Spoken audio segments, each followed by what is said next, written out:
Buenas noches. En la noche, bajo la dirección de Claudia Gurizati, enciende las luces para que usted vea el punto clave de la noticia. Soy Jefferson Beltrán. Bienvenidos. La noticia, la controversia que ha generado en el continente americano la información secreta que fue robada por un grupo de hackers y que tras ser publicada en Internet deja en evidencia los acuerdos y contratos que distintos gobiernos de la región han realizado con Hacking Team, una compañía italiana dedicada a desarrollar, según ellos, software de vigilancia para labores policiales y de investigación. El punto clave de esta noticia: la polémica no reside en la compra de los sofisticados equipos de espionaje, ni tampoco en que se haya realizado su adquisición de manera secreta por parte de países como Chile, Colombia, Ecuador, Honduras, México y Panamá. La controversia no solo radica en la utilización, sino la controversia radica en este momento en la utilización que algunos de sus compradores le habrían dado a esta tecnología. Distintas organizaciones defensoras de las libertades han llamado la atención sobre el riesgo que representa este software que, sin controles adecuados, representa una amenaza para la privacidad de los ciudadanos y el respeto de los derechos humanos en la región. El escándalo estalló el pasado 6 de julio. Imágenes de correos electrónicos y detalles sobre clientes activos de Hacking Team en el mundo aparecieron publicados en la cuenta de Twitter de la misma compañía. Hacking Team tiene su sede en Milán, Italia, y se dedica a vender paquetes de software especializados para el espionaje de aparatos electrónicos aparentemente utilizados en investigaciones relacionadas con casos de terrorismo o crimen organizado. Tras hacerse públicos los reveladores documentos, la empresa confirmó que se trataba de un ataque a sus plataformas, es decir, de un hackeo. Información relacionada a los ataques a Hacking Team el 6 de julio de 2015. Ahora es evidente que existe una amenaza importante a causa de la publicación por parte de delincuentes cibernéticos del software Hacking Team en Internet la noche del 6 de julio. La investigación de Hacking Team ha determinado que un código fue liberado para permitir a cualquiera implementar el software contra cualquier objetivo de su elección. Entre los informes filtrados aparece una lista que referencia a los supuestos clientes activos e inactivos de Hacking Team al finalizar el año 2014, entre ellos decenas de gobiernos y agencias de seguridad. Uno de los aparentes clientes llama particularmente la atención: la Secretaría Nacional de Inteligencia de Ecuador. Según el documento, esta entidad tiene un contrato vigente con Hacking Team hasta el 30 de octubre de 2016. $535.000 figuran como supuesto pago a la compañía italiana. De los documentos filtrados, también hace parte una carpeta de correos con 3 gigabytes de información. En algunos de ellos, cruzados aparentemente entre dos empleados de Hacking Team, figura una lista de números telefónicos de líderes opositores al gobierno del presidente Rafael Correa, como el del alcalde de Quito, Mauricio Rodas, y el asambleísta Andrés Páez. El supuesto espionaje a miembros de la oposición no causa del todo sorpresa a ese sector político. En abril de 2014, el asambleísta opositor Clever Jiménez denunció posibles actos de corrupción que, a su juicio, estaban ocurriendo en la Secretaría Nacional de Inteligencia de Ecuador y sobre presuntas irregularidades en la adquisición de equipos hecha por la entidad. El mismo líder político fue el que resultó destituido de la Asamblea por el Consejo de Administración Legislativa, aduciendo un fallo de condena a 18 meses de prisión emitido en su contra tras una demanda que por el delito de injuria le interpuso el presidente Rafael Correa. Proceso que inició cuando Jiménez solicitó a la Fiscalía investigar al mandatario por su presunta responsabilidad en la sublevación policial ocurrida el 30 de septiembre de 2010. Desde entonces, el opositor ha argumentado persecución política en su contra. Muy bien, y a propósito de esta noticia, invitamos hoy a nuestros televidentes a que participen del tema que analizamos hoy en el programa La Noche. ¿Sistemas de vigilancia informática de los gobiernos son utilizados como herramienta de seguridad o como arma política contra la oposición? Ahí en la parte inferior están las cuentas de Twitter de nuestro equipo periodístico. Ustedes pueden opinar a lo largo de este espacio periodístico. Vamos a hablar con nuestros invitados el día de hoy en Quito, Ecuador. Saludo a Clever Jiménez. Es asambleísta de la provincia Zamora, hace parte de la oposición ecuatoriana y fue destituido por la Asamblea. Él fue elegido como asambleísta. También en Ciudad de México nos acompaña Óscar Carvajal, especialista en asuntos públicos y coordinador editorial del portal de tecnología 10.com. Y en Buenos Aires, Argentina, está Daniel Monastersky, abogado especialista en delitos informáticos y en protección de datos. A mis invitados les doy la cordial bienvenida. Voy con Óscar Carvajal, que nos acompaña desde Ciudad de México. Óscar, me gustaría que iniciáramos este programa explicándole a nuestros televidentes específicamente este software que entrega esta firma informática, ¿qué función tiene? ¿Y por qué cree usted que ha generado tanta polémica que se haya conocido que este software le haya sido vendido a diferentes gobiernos del continente americano? ¿Qué tal, Jefferson? ¿Cómo estás? Buenas noches. Muchas gracias por la invitación. Pues mira, este software tiene sus orígenes en 2001, cuando un par de italianos comienzan a crear este software que es capaz de entrar equipos, de sustraer contraseñas, de robar imágenes, de acceder por completo a equipos de cómputo.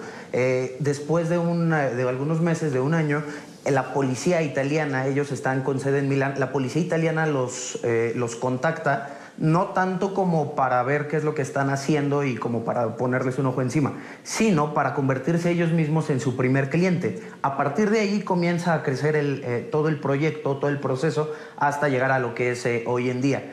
Después de muchas modificaciones, el programa se le conoce como DaVinci, y entonces lo que hace este programa es acceder a tu computadora, puede acceder a tus archivos, a tu lista de correo electrónico, a tu lista de contactos. Bueno, pues puede entrar a cualquier información que tú tengas disponible. ¿Por qué es muy peligroso esto que se ha filtrado últimamente?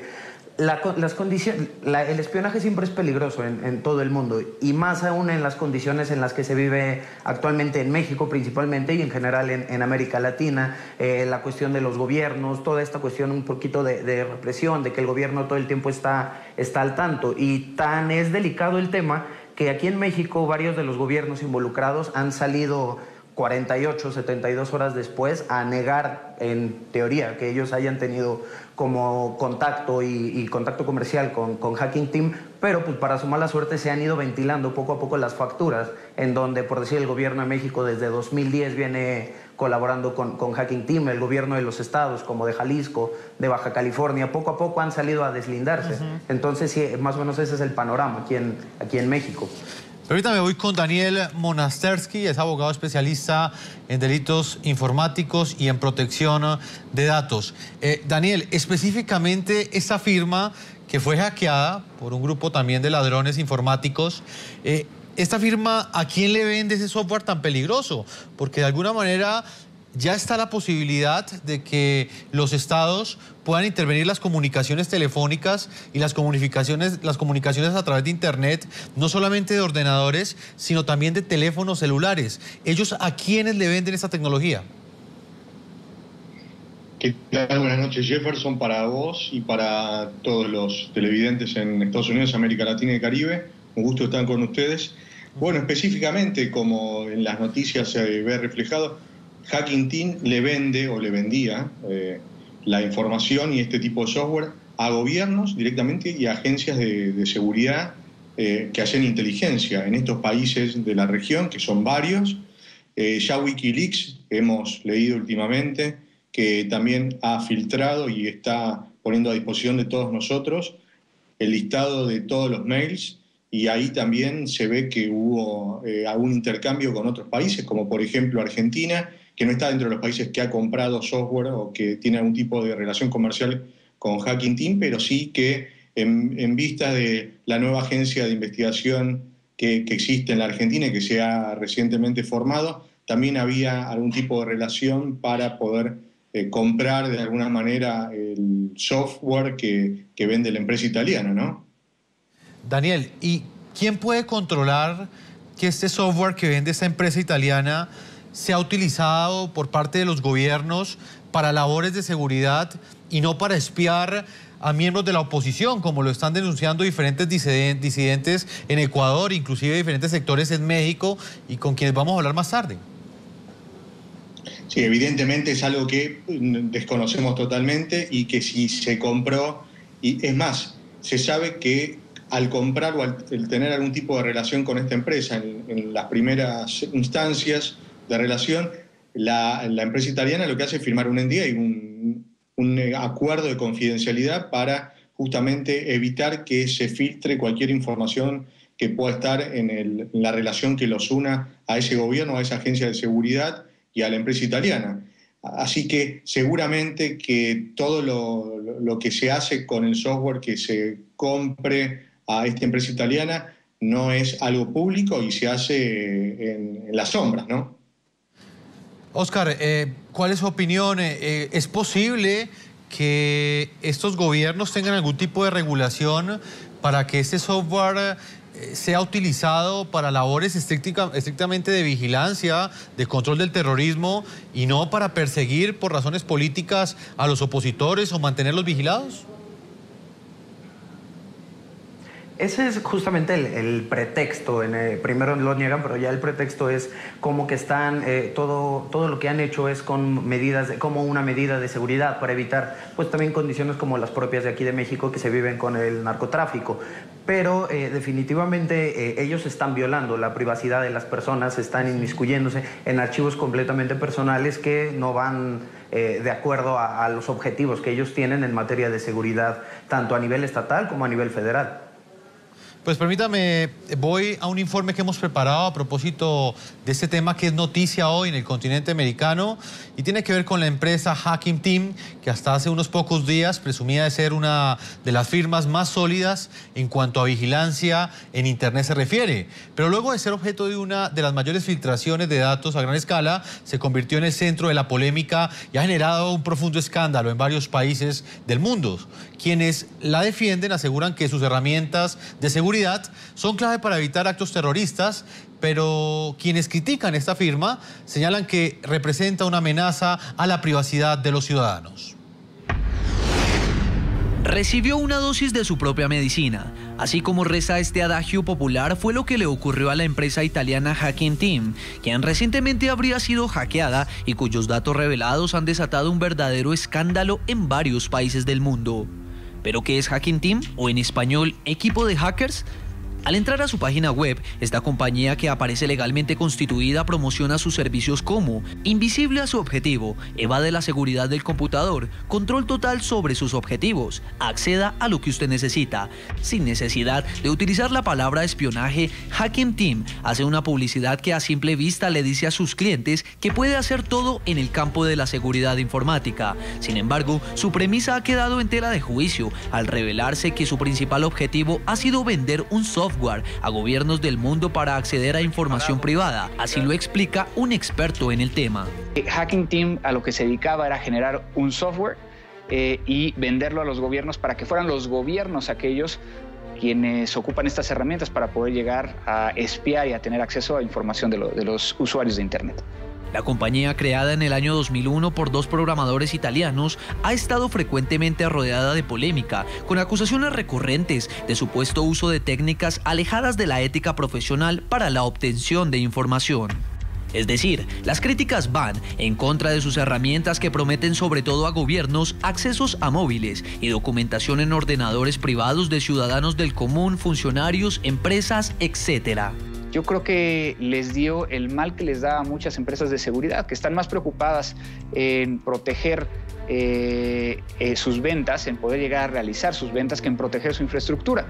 Según expertos, el software que vende Hacking Team, denominado Intercap o DaVinci, se podría considerar incluso más potente que el utilizado por la agencia de seguridad estadounidense NSA. Al pasar de los años, la compañía ha logrado evadir las investigaciones en su contra, como la llevada a cabo por las Naciones Unidas en el año 2013, que en ese entonces concluyó que Hacking Team no tenía ningún acuerdo con gobiernos en la lista negra de la OTAN.